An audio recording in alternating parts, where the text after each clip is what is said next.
54 বছরের বাংলাদেশে এখনো পর্যন্ত সকল মানুষের হাতে স্মার্ট কার্ডই আপনারা দিতে পারেন নাই, আবার আসছেন ফ্যামিলি কার্ড নিয়ে।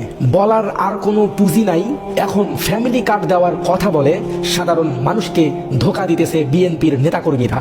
তারা একটুও ভাবতেছে না যে এসব লোভ দেখিয়ে আগামী নির্বাচনে অন্তত ভোট পাওয়া যাবে না। এরা ভোটের আগে কত স্বপ্ন দেখায়, কিন্তু ভোটের পরে সব স্বপ্নদোষ হয়ে বাইর হয়ে যায়। সুলকানির মলম বিক্রি করার মতো তারা ফ্যামিলি কার্ডের প্রচার করে বেড়াচ্ছে। এই ফ্যামিলি কার্ডগুলো তাদের দলের সাদাবাজদের দেওয়া উচিত, তাহলে টেম্পু স্ট্যান্ড, বাস স্ট্যান্ড ও মার্কেটগুলো থেকে সাধারণ মানুষ অন্তত রেহাই পেত। এই ফ্যামিলি কার্ড এটা একটা মূলা ছাড়া কিছুই না। সচেতন বিবেকবান প্রত্যেকটা মানুষের উচিত আগামীর ব্যালট যুদ্ধে এদের প্রতিহত করা।